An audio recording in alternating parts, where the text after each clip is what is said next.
We bring you all the stories that made the front pages of select newspapers in Nigeria, and as is a tradition in the studio here, we begin with the Daily Trust. Daily Trust, by the way, it's marking 25 years of robust journalism in Nigeria. The major story here is still staying with the Rivers crisis, Tinubu's intervention, breach of constitution. This is coming from senior advocates of Nigeria. They say political solutions can't override law. President's action, insults to Rivers people. This is coming from Edwin Clark, who is also a lawyer by training. He calls himself the voice of the Niger Delta. We will sacrifice for peace. This is from Governor Fabura. PDP reject truce. I saw his comments yesterday at a function. I think it was a convocation or some sort of event like that, and he looks dejected. He looks, I don't know. It wasn't a good look. It wasn't a good look. Yeah, and it's caught between the devil and the deep blue sea. On the one hand, he wants to seem to respect the person of the president and accept whatever is put forward as a truth. But there is also a dilemma that has been created by what has happened. There's a fresh political angle to it. What has happened to the court pronouncements before now that had given credence or legitimacy to the 4 or 5 lawmakers as well. What has happened to, or what would happen to the budget that has been passed? There is no presidential declaration that can override override the position of the constitution, basically. And I think that's what the SANs are saying. PDP reject truce, insist on fresh polls, and protest in Port Harcourt over truce. And to other stories, 14 years after Akeredolu's call for Yar'Adua's resignation hurts him. What goes around, they say. Yeah, I don't know whether it's karmic energy. I don't think there's anything celebratory about that because we're talking about another man's health. That's right. But it just reminds you to be kind to people with your words, especially when they're going through very difficult times. And I remember while that was a polarizing issue when the late President Yar'Adua was sick, was in Saudi Arabia receiving medical attention. A lot of people would just want Nigeria to move on. You can understand from their perspective that governance doesn't stop because the president is incapacitated. They just wanted to there are several other lives, if you like, that are endangered. However, also, the way we had the conversation was toxic in a way because it's almost as if he doesn't matter, let's just move on, we have a vice president and things like that. So it's very interesting to see that Akeredolu, who was at the heart of that conversation also, is now caught in between this particular situation. I was listening to one of those skit makers in Nigeria. I will just paraphrase what he said in broken English. He said, "Now another man's sin, now in this sweet to talk about." Right, exactly. Whatever that is. To other stories, traditional rulers, pregnant wife, 15 others adopted in Taraba. You'll find the details of that story on page 8. Peace and harmony have returned to the Federal Character Commission. Has it? How true is that? Well, do we have the report of the Gadji committee? Well, whatever this kind of peace is, you want to find out if you open to page 6. And to other stories, reps probe MDAs over funds to tackle out-of-school children menace. Remember, we have just had a robust conversation on that. After shake-ups, lobby for aviation agencies headship begin. There are over 20 directors, that were let go, and you can imagine what that lobby would look like. And Zenith Bank listed among top 100 global companies for 2023. And finally, the bottom strip here, Naira scarcity, NLC wants FG, says CBN, inciting Nigerians. Let's take a look at the front page of the Punch newspaper for today. Here we go. Starting with Rivers. PDP, Clark for Tinubu's peace deal. APC slams opposition. So if you think the drama is over, think again. Domestic borrowing jumps by 134%, rises to 52 trillion naira. It seems like we're going down this rabbit hole again. Page 30 has details of that story. How about this one? Don't depend on Villa for feedback. Fire me, advises Tinubu. I think that's a worthwhile advice. Big one. For some reason, I think that the president sometimes doesn't usually get an honest reflection or analysis of how critical or serious some situations are, but he also cannot afford to forgo outside counsel. Cash crunch. NLC warns federal government of mass protest. Again, banks cut withdrawals. CBN fresh disbursement fails to reach banks. Southwest banks source cash from northern branches. Is that even legal? Well, are they allowed to do that? Oh. You would know more about this one. I suppose there's some strategic reasons why, you know, the funds are disbursed the way they are to control the flow. But if you have banks moving cash depending on demand, I don't know whether they're crossing a line there. But also, Nigerians running out of patience can't bear current pains. Labour tells Tinubu government as well as the CBN. Sanwo-Olu opens Red Line rail flyover, projects 500,000 passengers daily. Listen, this man is overachieving, if you ask me, with regards to developments in Lagos. He's put his head down and he's been doing a lot of work. And you expect that for a state like Lagos to continue its developmental path. And you've seen some of the pictures there from the commissioning of the Red Line. The Blue Line was done a couple of months ago, I believe. It's currently running. Yeah. In other news, protect your database from hackers. Inspector General advises banks. Okay. Driver charged with manslaughter after crash in Lagos. And finally, Makinde fumes over suit against Seun threatens litigants. So the drama over traditional positions continue. This story you can find on page 7. That's it on the front page of the Punch newspaper for today. All right, we'll move on now to the Nation newspaper, and the major story there is staying with the situation in Rivers. Though price too much to pay for peace in Rivers, says Fabura. PDP clerk rejects peace deal or peace terms, as the case may be. And to other stories, CBN banks breach loan limit regulation. Recapitalization would aid $1 trillion economy. I think that was Cardoso speaking yesterday at a function in Lagos. Shaibu admits frosty relationship with Obaseki. I think this is public knowledge over his purported ambition. I think they made up. Well, when he apologized. That is for the public eye, but he's gone on with his ambition, and that has continued to fuel the basis and the foundation for that crisis. EFCC now to beam satellite on councils. I thought they said there are no allocations at that level. Well, somebody is saying there is no dividend at the grassroots. Makinde canvasses peace as Seun gets staff off office. And federal lawmakers to pass budget December 30. ASU slams vice chancellors. That's it on the front page of the Nation. Let's take a look at the front page of the Guardian newspaper as we wrap things up. Despite 9.56 trillion naira allocation in 5 years, the 774 local government areas in Nigeria are still underdeveloped. No need to wonder why. We all know why. They have for long been emasculated by the state governments or the state governors. Total allocation to local government areas in 5 years. This is the amount. You can see an infographic that breaks down, and you go to some of these local governments, there's nothing to really write home about. It leaves much to be desired. The president there... The bulk of this fund is actually for salary payments. Yeah. Much of it is recurrent. Very few in between regarding capital projects or anything like that. You have bandits abduct police officers. Monarch, pregnant woman, 13 others in Taraba. That police officer, by the way, is the orderly in the traditional ruler's home. And we await to hear more on that development, whether there's a rescue mission on the way or not. Telecommunication providers may lose subscribers as NCC orders total barring of unlinked SIMs. Police in Anambra nab couple who bought month-old baby for 30,000 naira. We did tell you that story a little earlier. Falana, Clark, Rivers elders slam Tinubu's unconstitutional peace deal. I mean, it's peace. But it's unconstitutional. Why should people be against peace?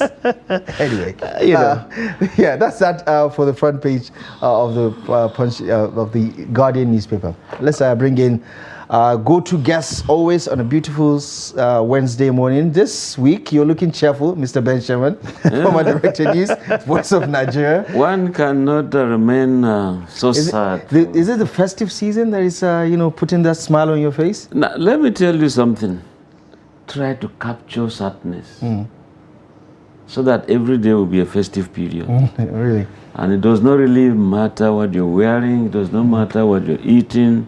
No one goes into your system to see what you're eating. This is what you say when your children are too old for you to buy them Christmas presents. So Mr. Ben has no bill. We understand the business for that. Absolutely. Yeah, he's the recipient at this point. Yeah. Incidentally, my last child is 26 years. Right.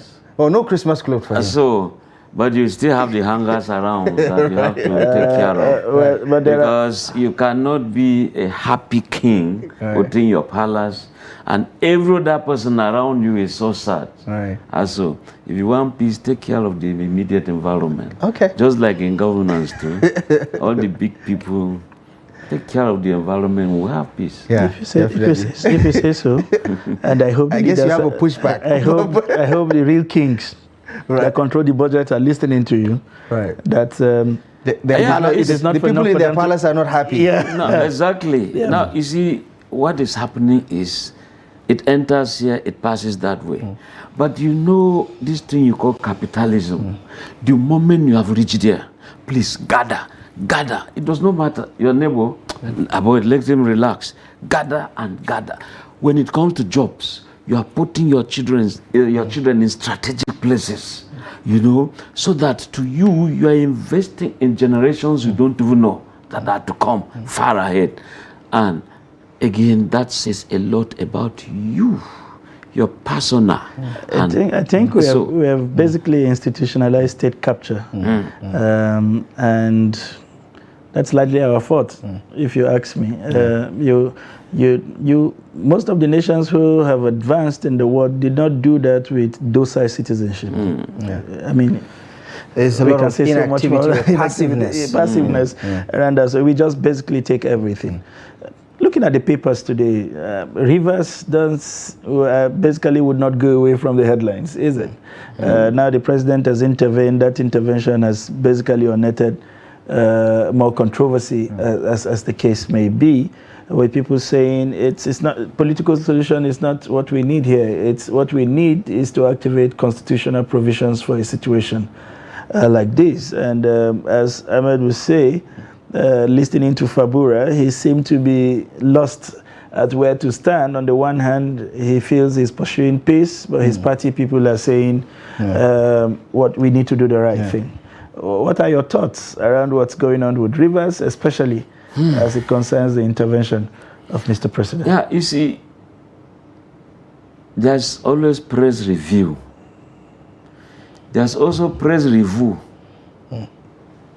You bring in a kind of a satire over very serious matters in a review. You have an opposition, APC in Rivers, as it is, bringing peace for a government in power in Rivers. I don't know how that one works. Okay, let's call it government of national unity. After a week, you can see the romance with APC, even as a member of PDP. So, as a governor in court in Rivers State, today he's the governor again in governor in FCT. He's still the governor in Rivers State. The comedy you want to put in there is when you want to painstakingly look at the agreements or sign. Fobara, you have to allow the status quo to remain. Which status quo? Okay. You will not dissolve a council. Yes, sir. Commissioners that have left you, they have to be reinstated. State Assembly guys that left, 27 of them to APC. You say, okay. They're not coming back to the PDP, they are not but coming they're also back. Staying. Right. Yes, sir. Are you seeing what I'm saying, Fubara? You must not tamper with anything as arranged here. Yes, sir. Sign. I mean, is he duty bound to accept those conditions? That is why this is now a review. It's a kind of a satire. With everything, yes, sir. Lie down here, yes, sir.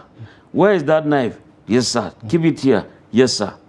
In the end, the 27 law, and they are saying anything you have signed, you can't renege. You can't pull out. I mean, it's not binding, Yes, sir. isn't it? Don't go to court. Anything in court, withdraw. Yes, sir, I sign. In the end, He said this man will be a governor just on paper. By he name. said in a speech yesterday, which we were alluding to, and I think you can also see that on the front page of the Punch newspaper, that he's willing to compromise and do whatever is needed for the peace of Rivers State. Do you think that explains why he's apparently willing to give away everything for peace to reign in the state? Or is this perhaps just a lull in the fight? The time he was hitting his chest and challenging his mentor, his political godfather, he never envisaged this. And look at his outburst that time. CEO, I know many things, so the bubble will burst. You know, with all those outbursts, here you are, you've been deflated. And I think that looking at it constitutionally, where will these lawmakers be? They are now with APC? Or will they return to PDP? And when they said the budget you've so presented, those people have to return and you represent. Look at another provision, that these lawmakers, since the governor also pulled down the state assembly, that they can sit anywhere. So they can go to Calabari. They can go to just name any. Is there whether Moji, they can go to Moji, go sit down there. They can just go to or here in Abuja. Here in Abuja, because they said they can sign, they can sit anywhere. Okay, beyond Governor If they Fabure, say you can sit anywhere, they can just go to one hotel, call 1, 2, 3 guys and say, we have hereby and now impeached you. but they don't have the maze with them, do they? But the question is, beyond The Governor mace is something Fabure, you can buy. There's no but does that single mace. authenticate it? You If we can bring a take- maze to the studio here, does that make this place the House of Assembly? That's why people are saying, if you look at it legally, many things are wrong. But we had a situation where a governor, when some people carried the mess away, they said no symbol of authority. Someone rushed to a local government and brought one. A mess is a mess. The same color, same spelling, same everything. And since it is the symbol of authority, they use that to deal with some governors in Plateau. Okay, so quickly before we move on, what is the solution to the problem in Rivers? Is it a constitutional solution or what do you think the solution will be? A constitutional solution or a political solution? Whichever one you bring, and Wike does not accept. Why that do is we still make a it look problem. like Wike is an institution that has to agree with what is constitutional before it is legal? When he said he was going to destroy all chances in PDP, he did. Anytime Wike kept quiet, his silence was news. It left people guessing. And when he said he was going to deliver Rivers presidential, he did. Gubernatorial for PDP, he did. And so, Wike politically, the definition of a political godfather is what is there. I mean, he bought all the forms. He technically installed the man, and now he feels that he owns him. Or should I say he owns so Rivers State? there's nothing Fobara will do that will not kind of, from today, going by what he's saying, he has to kind of take permission and say, yes, sir. Right. And look at the way Wike didn't also want Amechi to have any breathing space in rivers. Now, we expect that, that we should have peace. Okay, let's make haste with the time. I think we just have a minute or so to spare. The naira scarcity. I mean, it's right on the Sunday Michael's alley. We don't know what's happening. CBN has reassured plenty of times that this is not going to be an issue. But just days before Christmas, we know that Nigerians are not able to enjoy Christmas fully because of the declining purchasing power and the current economic climate. However, the ones who need a little cash to feel some sort of excitement over the past couple of weeks have been struggling to do so. We now understand that even banks are rationing some of the little available cash that they have. What do you make of that, as the NLC's threatening to go on strike or protest, I beg your pardon? Well, NLC will always want to cash in some bad situations. They should also study some things very well. But for the CBN, I don't think we deserve this kind of treatment. That not just festivities, in ordinary life, that you have money in the bank, you can't access it.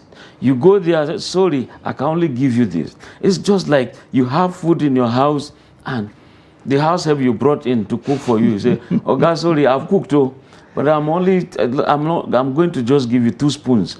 That doesn't add up. What does it say about the economy? And it is only in Nigeria, I don't know. Abdullahi, tell me Sunday, how many prices have actually gone up in Nigeria, and you now see them nose diving, dropping, crash landing, rock bottom approach? You don't see it. So why is it that in the midst of every scarcity, okay, we expect that, okay, since there's no money to buy anything, it means the goods are on ground. I mean, so the prices should come down. But the prices are up there, there's no money for you to buy. I mean, what is happening with this economy? I think that the president needs a proper working think tank that will ensure that this economy works. Where you just wake up, you don't just know where to get cash. And if we are going to go cashless, please let us go cashless. Let the shoe shiner, let everybody have this facility to do transactions. Today, try. Yesterday, I tried for how many hours just to send something to someone in the village. It didn't work. Now, as soon as I finish this place, I have to go to somewhere, begin to fill those forms. I fill and go. Whether they will send, at the point they say, figures are just passing, not money. Because at the other end, you go to cash your money in one POS. Sorry, we don't have. And so it is. People will keep on spending the little they have to go check in the bank whether there is cash. I think it shouldn't be an economic of trial by error. It shouldn't be. Economy and the economics is something scientific that we can touch the economy. I mean, I'm not sure we can touch political science, but we can touch the economy.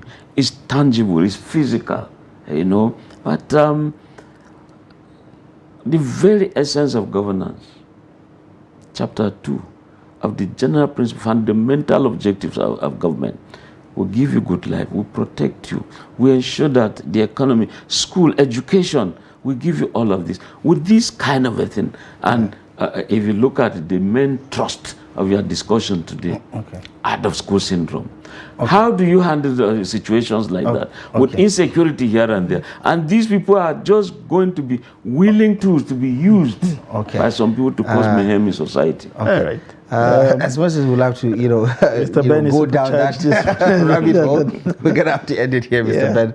As always, thank you for your sage insight, and we look forward to seeing you after Christmas. I hope Wednesday is okay next week. Why are you excusing Christmas? It's Mr. Ben. That is if you won't carry your camera to my village. Oh, okay. You come to Bondon and Kaura local government. Right, you come to Chika. I suppose Mr. Daniel Mercy has to look for a newspaper reviewer next week, Wednesday. Because it looks like we might not see Mr. Ben Sherman next week, who will be enjoying his festive period. But thank you most kindly for joining us this morning. My pleasure. Really appreciate you for stopping by, and do enjoy the Christmas holiday. Thank you very much. All right.